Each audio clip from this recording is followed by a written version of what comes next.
మారిందంటే ఏమైపోయింది? ఎయిడ్స్ వ్యాధి వచ్చింది. అట్లాగే సోకులు వేసుకుని రోడ్డు మీద చూస్తాడు. చూసారా? నల్లద్దాలు కళ్ళజోడు మనిషి పాపానికి గుర్తుగా, దాన్ని ఇతరులను ఆకర్షించడానికా? మనిషి యొక్క సౌందర్యము పాపమునకు లోపొచ్చడానికా? ఒక చీర కట్టి ఒక పురుషుడి దగ్గర పదే పదే తన్ను తాను కనపరుచుకోవడానికి ఆ దేవుడు ఆ చీర అందుకిచ్చారా? నగలిచ్చింది పదే పదే పురుషులకి, వాళ్ళకి వీళ్ళకి అవునన్నా కాదన్నా టిక్మనంగా కనబడటానికి అందుకిచ్చారా నగల దేవుడు నీకు? వేరొక పొలములోని వారికి నువ్వు కనబడకుండుట నీకు మంచిది. రూతుని ఏమంటున్నారు? వేరొక పొలములో ఉన్నవారికి నువ్వు కనబడకుండా ఉండడం నీకు మంచిది. వేరొక పురుషుడు నిన్ను చూసి ఆశించున్నంత ప్రవర్తన నువ్వు కలిగి ఉండకుండా ఉండడం ఎంతైనా మంచిది. వేరొక అమ్మాయి నిన్ను చూసి, నీ ఉంగరాలు చూసి, లేకపోతే నీ నైస్ చూసి, నీ నడక చూసి, నీ నడుము తిప్పుడు చూసి నీలో పడగొట్టడం అనేది దేవుడు నీకు ఇచ్చినది నీ అందం. అందుకోసము కాదు. నడుము ఎరగొడతారు నిన్ను, నడుము తిప్పితే మనుషులను చూసి. కొంతమంది వచ్చి చెప్తారు నాకు, అన్నయ్య గారు నా మెడపోస్తలు ఏమైపోయినాయి, పూర్తిగా ఏమైనాయి, అరిగే పోయినాయి అంట, భుజం మీద మెడక ఏమవట్లేదు. చూసారా? నీ మెడక ఎరగొడతారు దేవుడు. చూడకూడని దృశ్యాలు చూడటానికి వంచితే ఏం చేస్తారు? మెడకాయ ఎరగొడతారు. అందుక రక్షణ పొందింది, అందుక మారు మనసు పొందింది, అందుక దేవుడు చేతుల డబ్బిచ్చింది, అందుక దేవుడు సమస్తమును మేలు కొరకై సమకూడి జరిగిచ్చింది. అనగా పాపము చేయడానికి ఆధారము చేసుకోవడానిక? నీవు నీ సౌందర్యమును ఆధారము చేసుకుని పాపము చేయొచ్చు.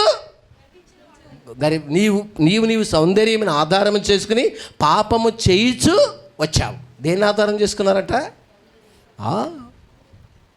కొంతమంది చీరలను ఆధారం చేసుకుని, తెల్ల శరీరాన్ని ఆధారం చేసుకుని ఎవరికో చూపించాలని మాటి మాటికి మేడెక్కి, మాటి మాటికి మెట్లెక్కి, మాటి మాటికి కిటికీ తీసి ఏమి రోగము సంభవించింది?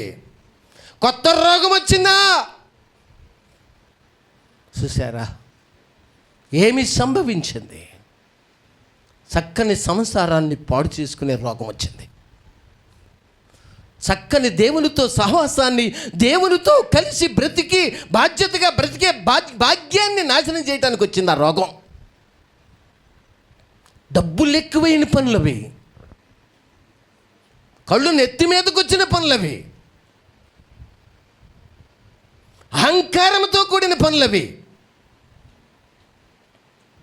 భక్తికి లోబడవలసిన బాధ్యత మానేసి మనుషులకు అందాన్ని చూపించడంలో బాధ్యతను పెంచి సంసారాలుగా కూల్చేశారు. నీ బాధ్యత ఏమిటి ఈరోజు? ఉదయకాలం లేచి మోకాళ్ళు ఉండే బాధ్యతను మర్చిపోయావు. దేవుని వాక్యమును చదివే బాధ్యతను మర్చిపోయావు. గంట ప్రార్థన చేస్తానని ప్రామిస్ చేసిన నువ్వు నీ బాధ్యతను మర్చిపోయావు. ఆదివారము దేవుని సన్నిధి రావాల్సిన బాధ్యతను మరిచి వ్యాపారమునకు నువ్వు బంధువుల ఇంటికి వెళ్తుంది నీ బాధ్యత. నీ బాధ్యత ఏమిటి? ఏలి అహరోను కుమారులు బాధ్యత ఏంటి? దేవుని అగ్ని తెచ్చే వరకు వచ్చే వరకు మోకాళ్ళుని దేవుని దగ్గర కనిపెట్టవలసిన బాధ్యత ఎవరిది? అహరోను కుమారులది. కానీ వీళ్ళు ఏం చేసినారు? వేరొక అగ్గిని తీసుకొచ్చి, ఏంటమ్మా 12 అవుతున్నా ఇంకా మందిరంలోకి వెళ్ళలేదు, అవిశ్వాసి అయిన భర్త అడుగుతున్నారు, ఏంటమ్మా ఇంకా 12 అయిపోయింది బయలుదేరలేదు? మేము ఎప్పుడు పరలోకమందున్న మా తండ్రి నీ నామము పరిశుద్ధపరచబడిన గాక ఆమె అన్నప్పుడే వెళతాం. ముందెళుతూ వాక్యం నాతో మాట్లాడద్దుగా, వాక్యం నాతో మాట్లాడకూడదు. ఎందుకంటే నేను చెడిపోయి ఉన్నాను కదా, సినిమాలు చూసి నా హృదయం నాశనం చేసుకున్నాను కదా, అది నా బాధ్యత. నేను నాశనం అయిపోయి నా పిల్లల్ని నాశనం చేస్తున్నా, శ్రమలు తెచ్చుకుంటున్నా. మోకరించి ఉదయం లేవగానే మోకరించి ప్రార్థన చేసి దేవుణ్ణి అడిగిన రోజున నీ సమయము నీ కాలము ఎలాగ దేవుడు నీకు సద్వినియోగపరిచారో నీకు తెలుసు. నువ్వు ఉదయం లేచి ప్రార్థన చేయడం అనే బాధ్యత మరిచినందున నీ పరిస్థితి ఎంత కష్టమైన పరిస్థితులుగా మారుతుందో నీకే తెలుసు. బాధ్యతారహితమైన పరిస్థితులను వదిలి బాధ్యత కలిగి ఉండడానికి ఏమి వదిలేవద్దని చేతపట్టి ప్రార్థన చేయాల్సిన బాధ్యత ప్రతి యవనస్తుడి మీద, ప్రతి యవనస్తురాలి మీద, ప్రతి స్త్రీ మీద, ప్రతి పురుషుడి విషయంలో అది క్రమమై ఉన్నది. నువ్వెవరివైతేనేంటండి, నీ బాధ్యత ఏమిటి?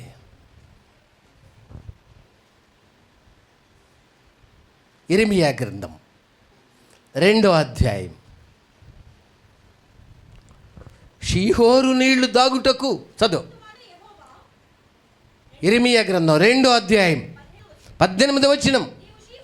నీవు షీహోరు నీళ్లు త్రాగుటకు ఐగుప్తు మార్గములో, నీ బాధ్యత అక్కడెందుకు?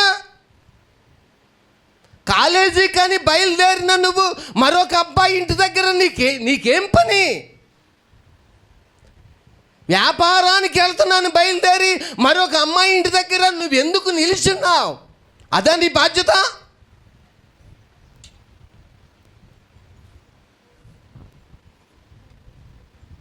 కాలేజీకి వెళ్తున్నానని చెప్పి మనిషి ఎక్కడున్నాడు? ఒక అమ్మాయి దగ్గర నుంచున్నాడు. నీ బాధ్యత ఏమిటి?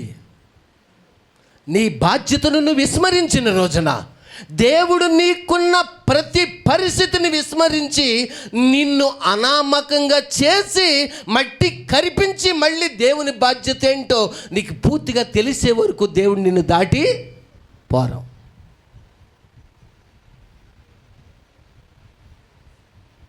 ముక్కు గాలం వేస్తారు. నువ్వు బాధ్యతను మరిచితివి కనుక ఉదయకాలం లేచి ఏం చేస్తున్నావు? దేవుణ్ణి వెతకడం మానేశావు, వాక్యం చదవడం మానేశావు, క్రమంగా దేవుని సన్నిధికి రావడం మానేశావు, నీ బాధ్యతను విస్మరించావు. షీహోరు నీళ్లు తాగటానికి బయలుదేరిన నీవు ఐగుప్తు మార్గములో నీకేం పని? దేవుని మందిరానికి వస్తూ ఉండగా మధ్యలో నిలబడి ఎవరితో మాట్లాడడానికి నీకేం పని? నీకేం పని అయ్యా? నీకేం పని అమ్మాయి?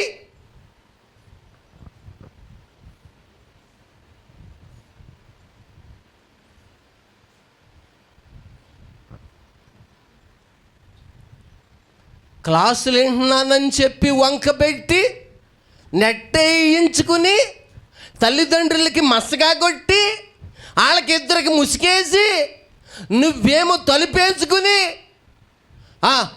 షీహోరు నీళ్లు తాగడానికి బయలుదేరి నువ్వు ఏం చేస్తున్నావు? ఐగుప్తు దేశంలో పాపిష్టి నీళ్లు తాగుతున్నావు.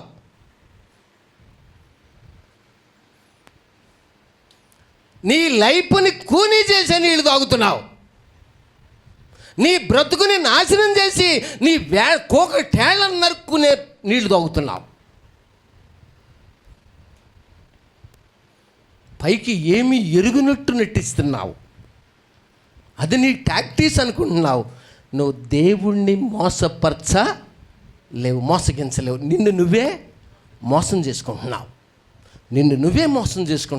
నీ బాధ్యతను విస్మరించినావా? నిన్ను నువ్వే మోసం చేసుకుంటున్నావు.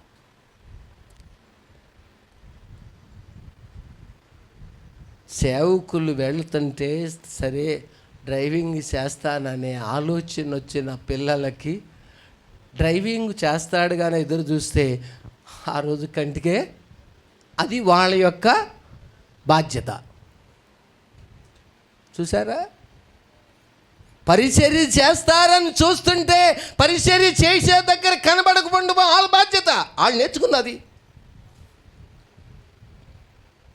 ఆపద వచ్చినప్పుడు, ఇబ్బందులు వచ్చినప్పుడు, కష్టాలు వచ్చినప్పుడు, కరువులో ఉన్నప్పుడు ఎన్ని ప్రామిస్సులు, ఎన్ని బాధ్యతలు కలిగి ఉంటామని మనం చెప్పుకున్నాము దేవుని దగ్గర. నేనైతే ఒక బాధ్యత తెలుసుకుని ప్రభు దగ్గర చెప్పుకున్నాను. గంజి దొరికి, గంజిలో ఉప్పు దొరికితే చాలు ప్రభా, మీ సేవ చేస్తా, అది నా బాధ్యత. గంజి దొరికి, గంజిలో ఉప్పు దొరికితే చాలు ప్రభా, మీ సేవ చేస్తా. నాకేదో ఆహారమా కావాలా అని నేను చెప్పలా, నాకేదో కారు కావాలా, లేక బుల్లెట్లు, లేకపోతే ఏవేవో వాహనాలు అవసరంలే. సంఘములో డబ్బులు కుప్పలొచ్చి ఏదో పైకి వెళ్ళిపోయి ఏదో ఆశ తెలీదు. ఇచ్చిన వారు దీవించబడతారు, ఇవ్వని వారు బిగబట్టిన వారు బిగబట్టినట్టే ఉండవచ్చు. విస్తారముగా విత్తువాడు విస్తారమైన పంట కోస్తాడు, కొంచెముగా విత్తువాడు కొంచెం పంట కోస్తాడు. అది వాళ్ళ చేతికే, వాళ్ళకే అవకాశం ఇవ్వబడింది. దేవుని బిడ్డలారా, నేను సంపాదించుకోవటానికే సంఘములో నిలబడితే నా ఆస్తిని నేను ఎందుకు అమ్మాలి? నా ఆస్తిని చెప్పారు, నీకు 3 పిల్లలు ఉన్నారు, ఆడపిల్లలు, నీ ఆస్తిని నువ్వు అమ్మేస్తావా? ఎందుకు అలా చేస్తున్నావు? నీకేమైనా పిచ్చి పట్టిందా అని చెప్పిన వాళ్ళు ఉన్నారు. కానీ దేవుని విషయంలో కొండలలో, లోయలలో, అడవులలో, ఎడారులలో, కొండలలో, లోయలలో, అడవులలో, ఎడారులలో నన్ను గమనించినావా, తడుకు నడిపించినావా, నన్ను గమనించినావా, తడుకు నడిపించినావా. యేసయ్యా, యేసయ్యా, యేసయ్యా, యేసయ్యా, నిన్నే నిన్నే కొలుతునయ్యా, నీవే నీవే నా రాజువయ్యా. చాలు ప్రియులారా, నేను ఎకరం 60,000కి అమ్మేశాను. 8,000, 40 మెరకైతే 40,000కి, కొంచెం పల్లం అనుకుంటే 60,000 రూపాయలకి అమ్మాను. చిన్న పాత స్కూటర్ రాదు ఈరోజు అండి, సెకండ్ హ్యాండ్ యాక్టివా రాదు. ఈ రోజున అదే పొలం 25 లక్షలు, 30 లక్షలు వెళ్ళిపోయింది. ప్రభు కోసము ఇచ్చేయి.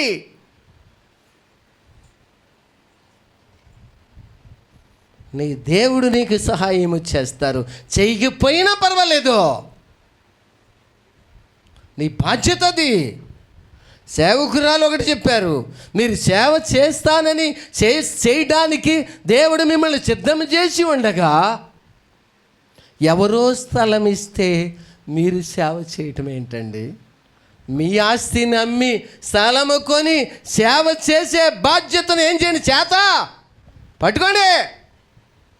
కలవరపడినే కొండల వైపు కన్నులెత్తుదునా, కొండల వైపు నా కన్నులెత్తే కొదువతో నేను కుమిలెదనా, కొదువతో నేను కుమిలెదనా. నీవు నాకుండగా, నీవే నా అండగా, నీవు నాకుండగా, నీవే నా అండగా, నీవే నా, నీవే నా, నీవే నా,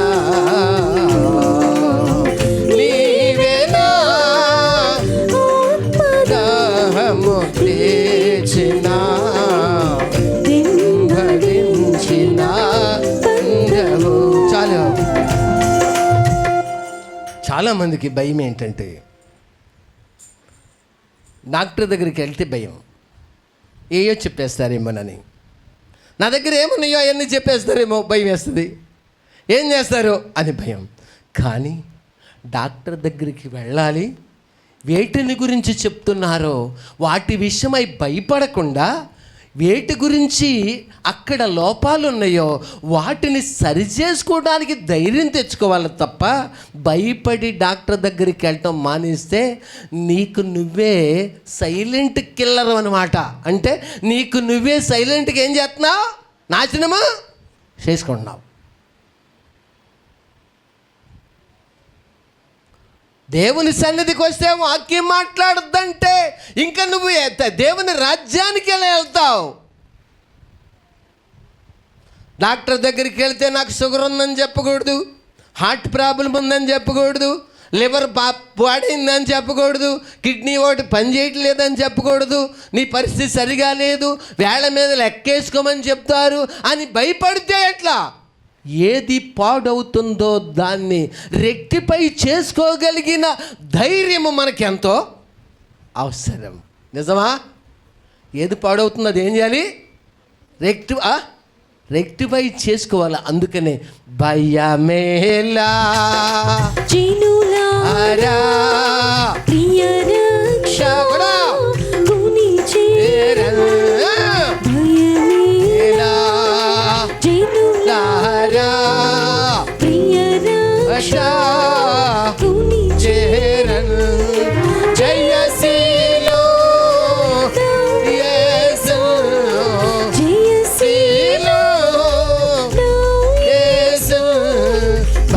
భక్తులతో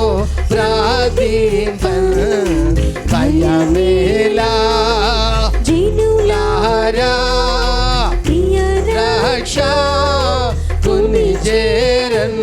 చాలు. సేవకులు ఇంట్లో మంచినీళ్ళు కూడా తాగకుండా ఉండగలిగిన విశ్వాసము నిజమైన విశ్వాసం. తాగకూడదా? వారు తాగుతున్నది వెళ్ళి మనం తాగటం మంచిది కాదు. వారు వాడుతున్న గ్లాసు దగ్గరికి వెళ్ళి ధైర్యంగా మనం వెళ్ళి ముట్టుకుని అదే గ్లాసుతో మనం తాగడానికి అంత యోగ్యత లేదు అని నువ్వు దాని నుంచి విస్మరించాలా?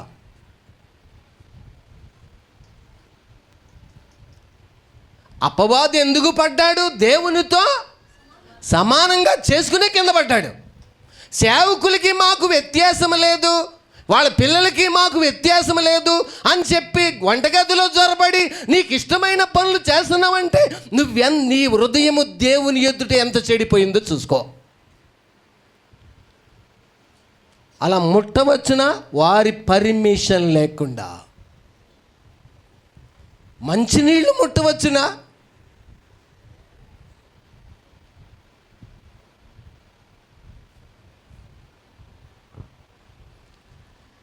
సేవకురాలు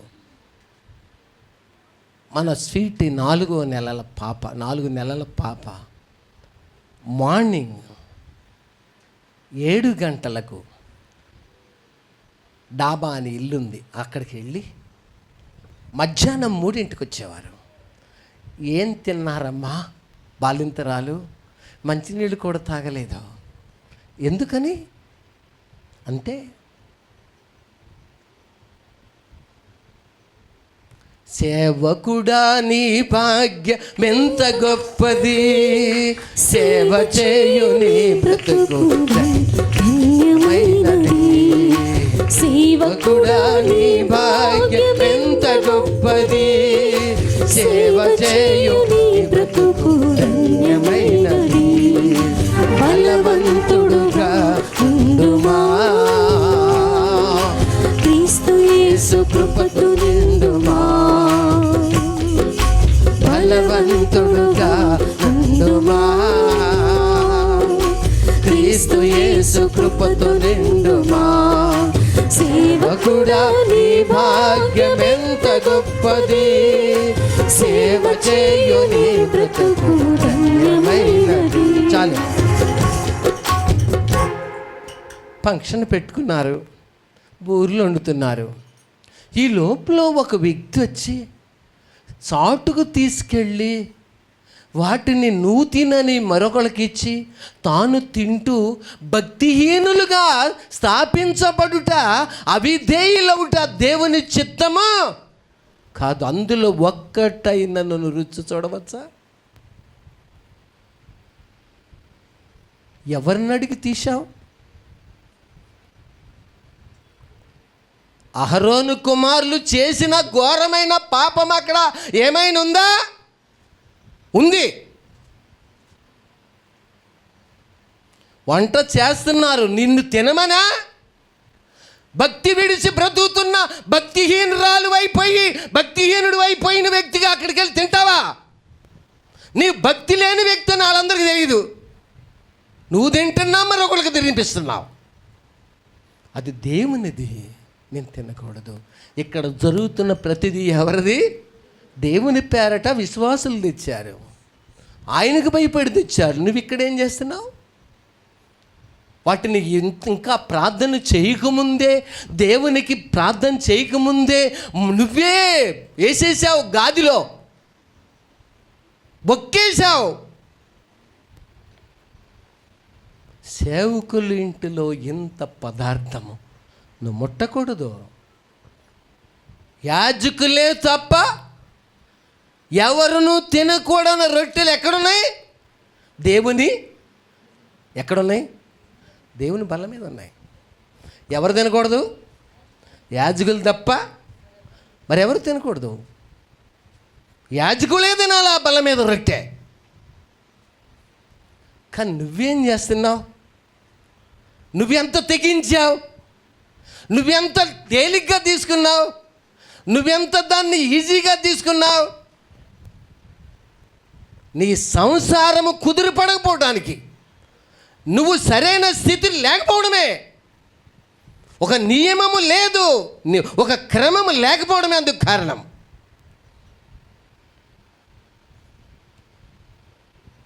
ఎన్నడు సేవకుల ఇంట్లో 4 నెలల పాపను వదిలేసి తినింది ఏమైనా ఉందా?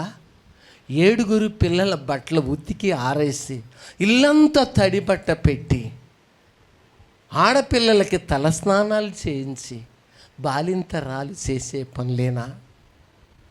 పాప ఏడుస్తుంది ఉయ్యాల్లో, మన స్వీట్ ఏడుస్తూ ఉంటే నేను అక్కడ నుంచుంటే, నువ్వు ఇక్కడ ఏం చేస్తున్నావు అన్నారు సేవకులు వచ్చి. పాప ఏడుస్తుందయ్యా. పాప ఏడుస్తుందని చెప్పడానికి వచ్చావా ఇక్కడికి? పార తీసుకుని వెళ్ళి తోటకూర మళ్ళు కట్టు. ఎలా ఏడిచిందో నాకు తెలీదు. ఓ యేసుని ప్రేమ ఎంతో మహనీయము, ఆకాశ తారా సముద్ర ములకన్న గోపాడి, ఆకాశ తారా సముద్ర ములకన్న గోపాడి. ఓ యేసుని ప్రేమ సంకట సమయములో సాగాలెక్కున్నాను, దయచూపు నా మీద అని నేను మొరపెట్టగా, వింటినంటివి నా మొరకు ముందే తోడు నందునంటివి, తోడు నందునంటివి. చాలు. రేషన్ బియ్యం మా అత్తయ్య గారి ఇంటి దగ్గర 30 రూపాయలు వాళ్ళు తీసుకునే రేషన్ బియ్యం మేము 30 రూపాయలు ఇచ్చి వాళ్ళ కార్డు ద్వారా ఆ బియ్యం తెచ్చుకొని కొబ్బరాకులు చీల్చి అన్నం వండేసుకుని అందులో నీళ్ళు వేసుకుని ఉప్పు వేసుకుని తింటాం తప్ప కూర ఏంటో తెలియదు. ఈ రోజున ఈ దినాల్లో ఈ క్రిస్మస్ కోటాలకు వచ్చినప్పుడు, డిసెంబర్ కోటాల్లో నాకు ఒక మొక్కేసారంటే వీళ్ళు నన్ను చూసేసరికి ఒకటి కనపడిందా? వీళ్ళ కడుపు చల్లగుండా పళ్ళు వచ్చింది మొదలుకుని తిన్నా ఇంకా ఏం లేదు, ఏమి తిన్నా చాలే, నీళ్ళేసుకుని ఉప్పేసుకుని తిన్నా చాలే, సంతోషమే సమాధానం, సంతోషమే సమాధానమే, సంతోషమే సమాధానమే, చెప్పనా సైక్యమైన సంతోషం, చెప్పనా సైక్యమైన సంతోషం. చాలు, ఒక నిమిషము లేట్ అయితే, కొద్దిసేపు లేట్ అయితే, మీ ఇళ్లలో పనులు చేసుకుని వస్తారా, రండి అని చెప్పి సేవకురాలు దారిలో నిలబడి కేక వేసేవారు. స్నానానికి వెళ్ళాను, టవల కట్టుకుని వెళ్ళాను, ఒంటి మీద ఒక సుక్క కొద్దిగా అట్ట నీళ్ళు వేసుకున్నాను, సేవకులు పిలుస్తున్నారని చెప్పారు. అమాంతంగా లొంగీలు చుట్టుకొని పరుగు, ఎక్కడికి షర్టేసుకుని, ఎందుకు, నేను స్నానం చేస్తున్నానని చెప్పు. ఈ రోజుల్లో మనుషులు చెప్పేది, నేను ఊరు వెళ్తున్నానని చెప్పు. ఎవరికి? సేవకులకి.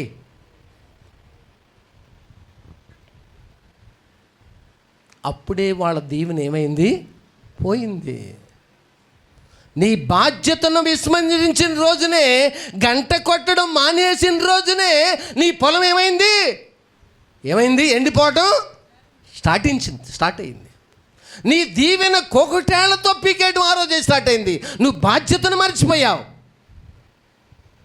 దేవుని సన్నిధికి వచ్చే బాధ్యత కంటే ఈరోజు కొంచెం అందరూ నిన్ను మెచ్చుకుని నీకేంటని పొగిడితే వాళ్ళకి ముఖం చూపించడానికి నీ బాధ్యతను విస్మరించదువా? నీ పేదరికములో, తాటాకుల దళ్ళలో, బాత్రూమ్ లేని ఇళ్లల్లో, సుఖమేంటో తెలియని పరిస్థితుల్లో, సరైన అన్నం లేక, రూపాయి లేక, ఎండనబడి ఎర్రని ఎండలో బ్రతికిన బ్రతుకుకి వాళ్ళు ఏమైనా నిన్ను ఆదరించినారా?